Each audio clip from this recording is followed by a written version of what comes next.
now you know I'm coming through. When the growth look good on you, best believe they wanna screw now. I've been trying to climb, devil threw me in the dark. Baby, don't be insecure, you can still go make a mark like blow. Could never let them drain my soul now. Blow. Table turning like doorknobs, wow. Blow. I think I'm about to set sail. I'm a walking, living legend, walking with my chest out. Life keep dealing me cards, I keep feeling it. Yes, people, we are back in the building. It's G, you know what time it is. You already know what it is. We're back with our post-match reaction. Obviously, Liverpool faced off against Nottingham Forest. As you guys can obviously see up on the screen, it was a 3-2 victory for Liverpool in the end. Not as comfortable, to be honest with you, as their game against Leeds United. 2 goals from Diogo Jota, 1 from Mohamed Salah. Nico Williams coming back to Anfield, scoring a goal, and Morgan Gibbs-White was the other scorer for Nottingham Forest. Now, obviously, it was one of those kind of games. It was one of those kind of games where not every game is going to be easy. Not every game is going to be, you know, just a simple walk in the park. We can't win 6-1, 7-0, 9-0 and all of that every single week. So, you know, it is one of those kind of games where just getting the 3 points was obviously vital. I know some people still think that Liverpool can get that top 4, and obviously this is a victory that can go a long way to that. So, big up, obviously, everybody inside the building. I'm going to try and make this quick. My voice isn't really 100% at this current moment in time. But, you know, I said I have to plow through. Going to have to try a thing and see how it goes. So hopefully you guys can obviously hear me. Hopefully it doesn't sound too distorted. But obviously Liverpool, 3-2 against Nottingham Forest. Now, if you go back through the game in itself, if you look at some of the stats and stuff like that, Liverpool were dominant in that first half, especially when we're taking a look here. First half, I felt Liverpool were dominant on the ball, 86% possession. You know, Nottingham Forest only had 14, 0.03 expected goals. We had a 1.13. They only had 1 shot, and that was on target. We had 10, 2 on target, which is very, very bad, to be honest with you, with 4 off target. So in terms of the first half in itself, and in terms of everyone's performance, it was okay. Like I said, we were dominant and we played exactly how I would expect us to play. But, you know, when you come up against a team like Nottingham Forest, you know, with that low block and stuff like that, it's always going to be difficult. And I said, you know, even though we have, you know, got this whole new system thing and, you know, playing Trent in this new position, you know, something we'll get onto in a second, you know, I still felt that when we come up against a team basically who try and who come with their own kind of game plan, in terms of, obviously Leeds had a game plan, just didn't work, but a game plan which is there to basically stifle us.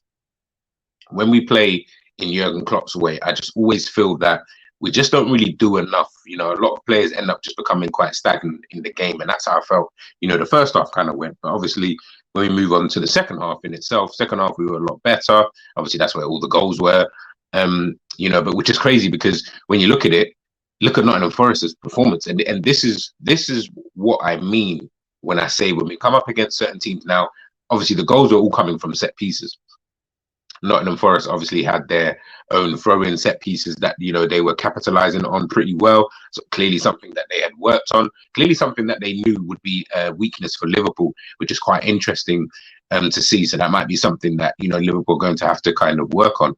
In regards to their set pieces, throw-ins and stuff like that. But, you know, Nottingham Forest second half, completely different game in terms of 10 shots, 4 on target, 5 off. We only had 8, 4 on target, 3 off target. Now, in terms of the expected goals, obviously we were still higher. Expected assists, you know, still always going to be higher. Possession, always still going to be higher. But you can see that Nottingham Forest were really coming out in that second half, and they were trying to stick it on us in a way where they weren't playing well. And again, like I say, in terms of the overall game in itself, Liverpool played a lot better than Nottingham Forest. You could say Nottingham Forest probably just had a lot of moments within the game, but they were still in the game. And that for me was always going to be kind of the worry, you know, is that defensively, we didn't really look sound at all in the game. Even outside of the set pieces, I know there was that Brennan Johnson chance where he's lobbed Alisson, hit the bar. You know, and they've had a few little bits and bobs in that second half where you're looking at and you're kind of thinking to yourself, I don't really know. You know, we just always look kind of shaky. Now, whether that's just because of tactics, whether that's just because of how the season has gone, and this is just kind of the norm. And to be honest, unfortunately, we have to kind of use this as the norm in terms of our performances from certain individuals and stuff like that. But you know, when I'm watching the game, I just felt we were never easy, even though we were dominant on the ball.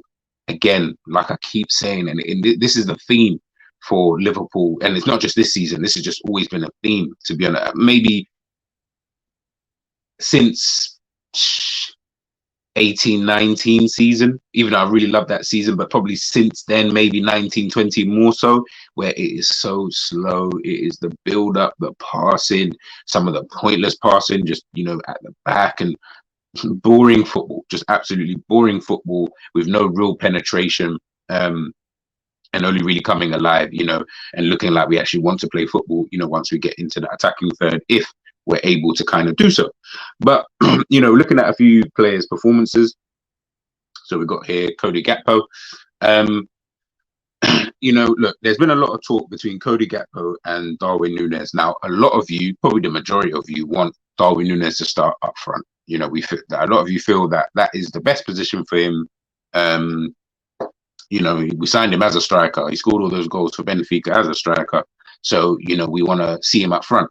But Cody Gakpo obviously seemingly is the one who's getting the nod recently, especially. And I think that, to be honest with you, you know, we look at Darwin Nunes, and look, Nunes, I'm not criticizing his performance, so to speak, because I think he only played about 25, 30 minutes of the game. Quite sporadic, to be honest with you, in terms of his actual performance. Wasn't really that good. But again, I guess didn't really get that much of time. He had enough time. Should have scored, to be honest with you. As per usual with Nunes, it always seems to be the story. Should have scored, didn't score. But, you know, we tried to find the other areas of his game. And I think when we look at, like, him and Cody Gakpo, I think, and this is just my personal opinion, I think the reason why Klopp would always go for Cody Gakpo, and he kind of alluded to it in a press conference that he done, I think, yesterday or the day before, where what he requires from his front men, and mainly his central striker, what he requires from them effectively, whether you agree with it or not, he kind of wants them to be like a Roberto Firmino.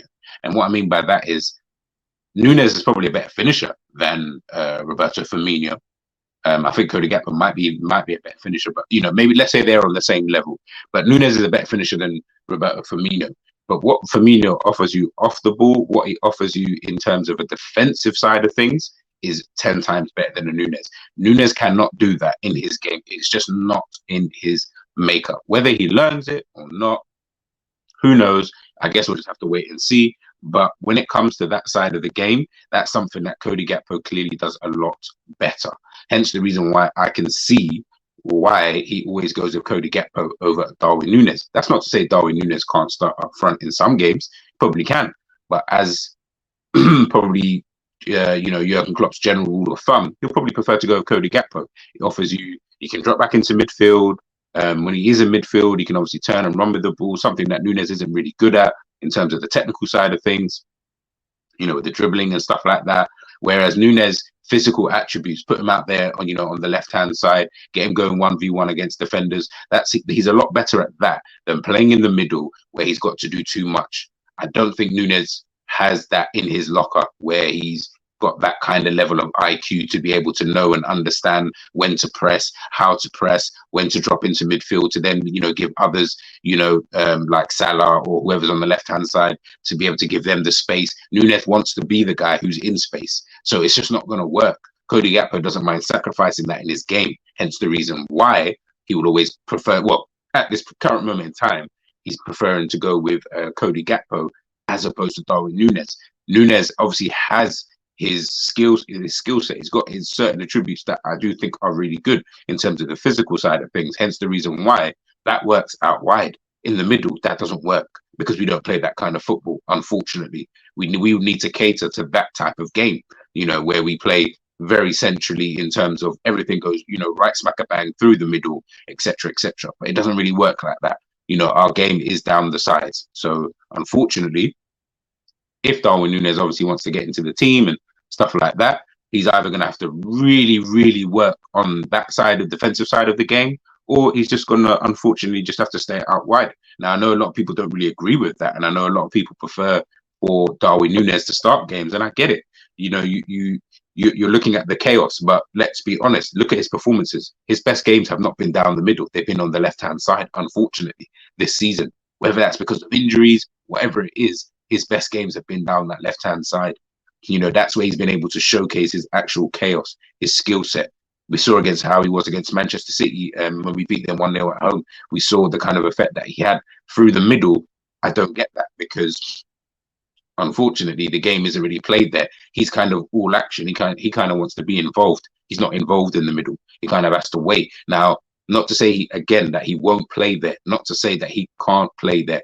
There are going to be times when I think Jurgen Klopp is going to put him there to just kind of see, how we work with him in the middle of the pitch.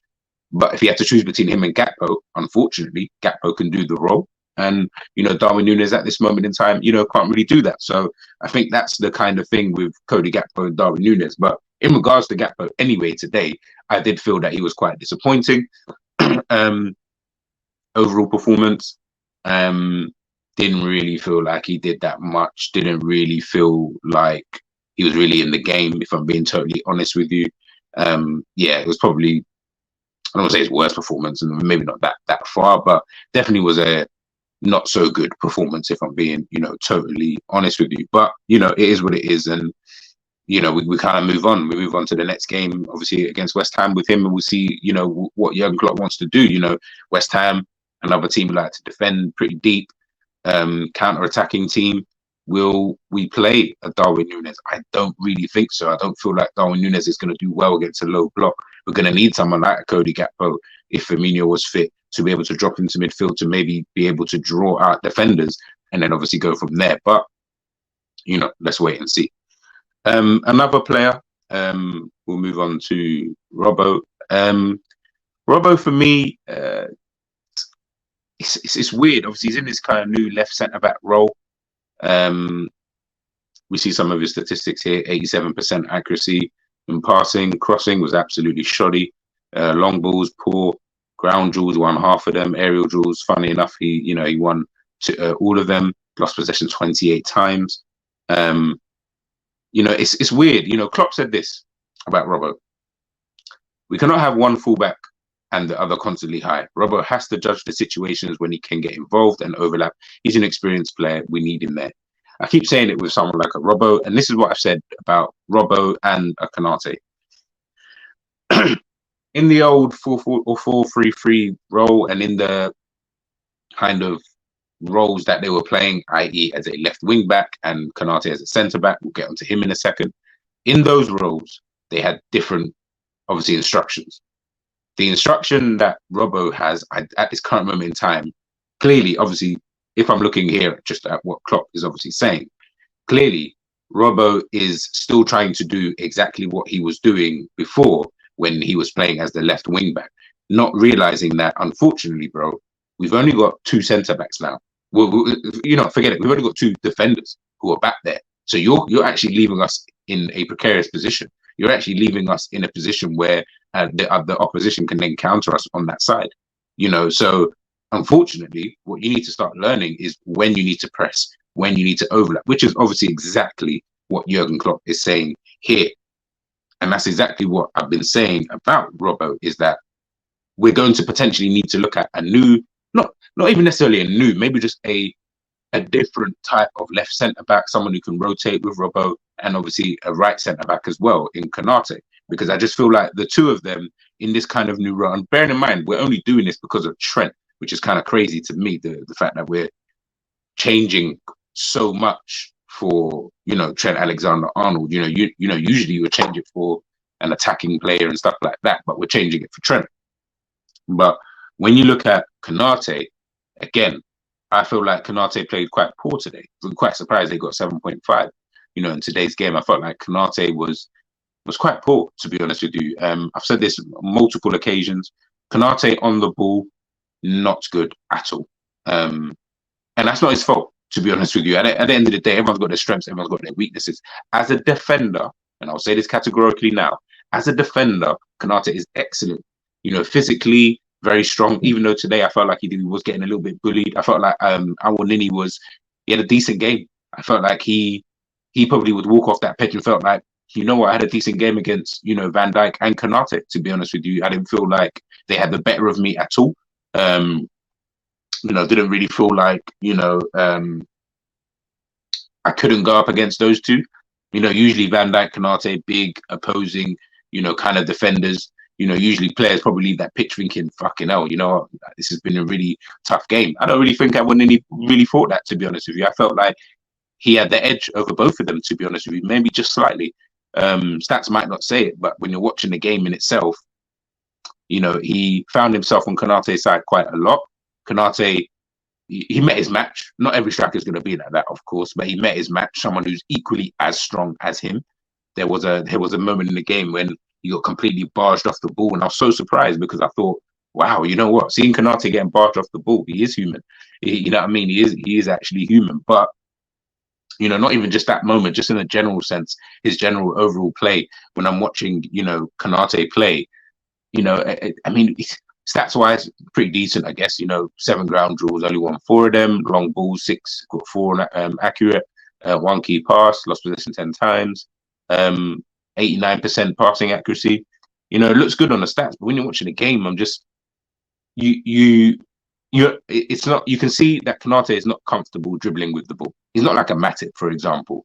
And Matip's is not as good as him defensively, but he's way better than him on the ball. Hence the reason why I say Liverpool, if Liverpool was smart in the summer, you'd be looking at left centre back and right centre back if you're going to go with this whole new system. Not to say that you need to take out Kanate. Kanate can still play in some games. Potentially, what you might look at is maybe shifting things around, trying Kanate in the middle, Virgil van Dijk out on the left, dropping Virgil van Dijk maybe for a game or two. He can't play every single game. What's Kanate going to be like in the middle? But I just think that right centre-back role and left centre-back role, you need smart players with good football IQ. I don't really feel like a Robbo and Kanate really have that, to be honest with you. I think that they're quite straightforward players and they do what they do. They do what they do best, i.e. Robbo likes to run up and down. He's just an engine across the pitch. Kanate knows how to defend. If you start asking them to start playing football and stuff like that, it starts to get a little bit, you can see they're not really comfortable, you know, with that. And Kanate more so, you can see he's not that comfortable on the ball, dribbling, passing and stuff like that. He's just not really it. Defending, defending, you'll never hear me really criticize. Yeah, he's got these bozo moments in him, but not a lot. And he's a very good, competent defender, fast, strong, can get himself back, can recover well, and all these kind of things. But in this new role, when I'm looking at Kanate and I'm looking at Robbo clearly is not disciplined enough. That worries me, you know, for the future. And he's getting on a little bit. And Kanate isn't comfortable. So the only person in there really is Virgil. So then I'm sitting there thinking, again, like I said, I'm not saying you throw them out of the team. I'm not saying they don't deserve to play. They could potentially learn the roles and stuff like that. What I'm saying is if you deep it and you watch it closely, maybe Liverpool, if they were smart, they would be looking, because obviously we know Liverpool's attack seems to be fine in terms of the depth that we've got there. Midfield and defence, for me, are 2 areas of the pitch that are such a worry for me moving forward. I think we are not good in those areas. I think we have a couple of players in those areas, i.e. in defence, i.e. in midfield, and midfield only really 1 or 2. But as an overall, I'm not really happy with the midfield or the defence in terms of the way that they set up and in terms of the way that they play. I think if we had better suited players who can play in those roles, I think Liverpool will be absolutely fine moving forward. And again, like I said, we're doing this to accommodate Trent. Now, Trent lost the ball 30 times in the game. A lot of people keep talking about Trent in this new position, getting gassed, as they would. Got himself another assist, set piece. So it had nothing to do with the fact that he was playing in central midfield or defensive midfield.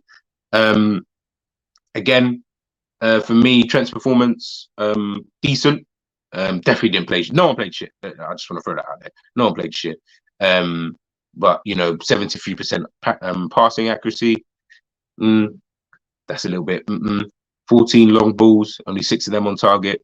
Crosses, 11, only 4. Ground duels, 6, only 2. Lost all the aerial duels. Excuse me. So it was an okay performance. Again, I don't really understand the hype really behind what we're seeing with Trent, to be honest, that we haven't seen all season and we haven't seen from Trent previously.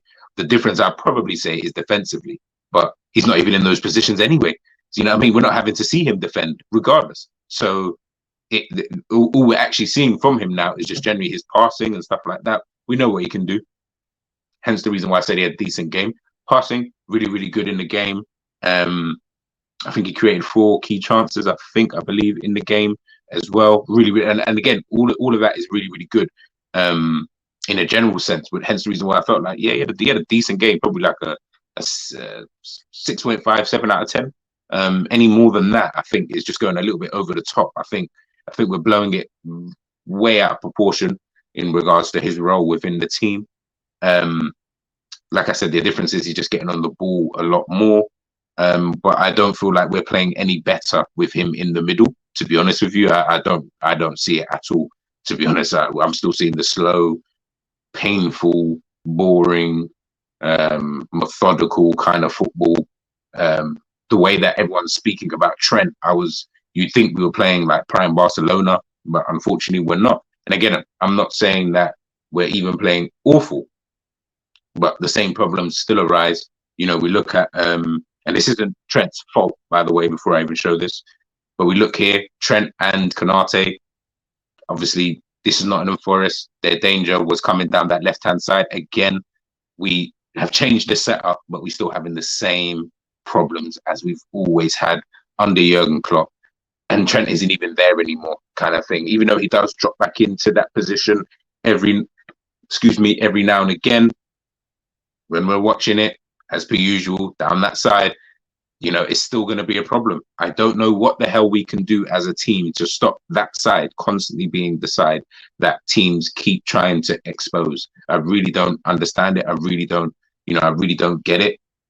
Maybe Kanata having to come out so much. It could be a multitude of things. Again, I'm not blaming Trent, by the way. I'm not saying that this is Trent's fault. It's just coincidental that Trent's not even there. We're still getting problems down that side, But the defensively, didn't really feel like he had much to do off the top of my head. Someone would have to remind me in the comments. But again, that's not really his role. And I guess that's good, for him, because now he doesn't have to come back and defend and do this and do that. And, where his game should be focused on getting forward, which, again, like I said, is able to get the passing and stuff like that. And I think him doing all of that, we'll see how that kind of goes. But for me, I'm looking down that side and I'm just thinking to myself, Liverpool definitely, again, if this is only if Jurgen Klopp wants to persist with this, we're going to need to just look at that right centre-back role. And if you're not going to potentially change the player, i.e. Kanata in that position, you need to change what that role is. Maybe Trent can't be in defensive midfield all the time because we're just being left open. Kanata is having to go out there and having to deal with that. Ultimately, Kanata is a centre-back. He's a centre-back who can't play right-back. So it's like he's not really comfortable in wide areas. So it's going to be difficult for him in those areas. And then you're asking him to play football, something he can't really do well. So then it's on top of everything, it's a little bit too all over the gaff, I think, for someone like a Kanata. So, we'll wait and see obviously how that kind of pans out, in the game. And, Jurgen Klopp obviously just alluding to, Nottingham Forest's, game plan and stuff like that. He says it was a difficult game against a low block, super difficult first half. We didn't really create a lot, but didn't give a lot away, which is obviously important. And is exactly what I was saying, prior to putting that up. At the end of the day, I just felt like that first half wasn't really that great. Second half was a lot better in terms of our overall performance, but still a lot of questions. I'm just not really seeing anything clicking, if I'm being totally honest with you. One good thing, second half anyway, Diogo Jota obviously getting himself 2 goals, which is, again, fantastic for his confidence. Such a weird player. First half, I just felt like this guy was doing absolutely nothing. Him and Gakpo, I just felt like, why are you even on the pitch? you're not doing anything. You know, you're not doing anything to help what's going on, you know, in terms of the team. But second half, Jota just turned on. And when you get Jota in the box, he's a decent finisher. You know, excuse me. He's a very decent finisher, and he's always been like that, to be honest, since he's joined Liverpool, where he's been a very decent finisher. Get him in and around the box. He knows how to sniff a goal. He's one of those kind of players. But his overall gameplay wasn't really, again, not really too happy with it. Didn't really feel like it was that good outside of his 2 goals. I think he missed a couple of chances as well that he should be putting away. Not going to get onto him even too much for that. It's just more about his overall play. Decent performance again. I think him and Trent maybe like 7s out of 10s, to be honest with you. Maybe actually 7.5. Actually, I might give him like a 7.5 if I'm being totally honest. But yeah, I think again it was a 3-2 victory against Nottingham Forest. Was it a good performance? Not really. Against a relegation threatened team, they were putting up a really good fight. And this was my worry. Was we faced off against a Leeds side we faced off against an Arsenal side with this new kind of formation, who were already crumbling at that point. We faced off against a Leeds side who put up no fight. So I almost feel like when we look at those kind of performances, we judge it on that. But then when we come to a game like today, for example, against Nottingham Forest, a team who actually want to put up a fight, maybe just don't have enough quality, but were able to put up that fight, you know, you can see the crack straight away. And it was one of those kind of performances that you just were happy that we were able to get the 3 points. You know, as I said, top 4 potentially being something that, you know, we are trying to get obviously this season. Hopefully we're able to get that. But, you know, just it's one of those kind of games. We've got West Ham away, which I think is going to be another tricky game. The West Ham game, I think that's going to be a very interesting game between Liverpool and West Ham to see. Maybe just to get a better marker to see kind of how we're going to be between these last few games of the season. At the end of the day, all we actually care about is getting the 3 points, and that's exactly, you know, what we were able to do. But in terms of the performances, you know, a lot of questions still need to be answered, in my personal opinion. But hey ho, we move on anyway. But guys, I'm going to wrap it up here. Post-match reaction done and dusted. Liverpool 3-2 winners against Nottingham Forest. We move on. I believe we are 9 points off of 4th at this current moment in time. But Newcastle do have obviously that game in hand. So, you know, we're going to have to wait and see in regards to the top 4 in itself. To be honest, Brighton have actually got 2 games in hand over us. So we do need to kind of worry about Brighton. I know they're in the FA Cup semi-final. So they got obviously one eye on that. But, you know, they've got 2 games in hand over us. And I think they're only a point behind us, which is quite worrying because, you know, win just one of those games, they're ahead of us, you know, straight away. So again, that's another team that we're going to have to try and leapfrog, you know, to get into these positions. But you know what? Let's wait and see what happens, obviously, in the future. But guys, make sure you like, make sure you share, make sure that you subscribe to the channel if you haven't already.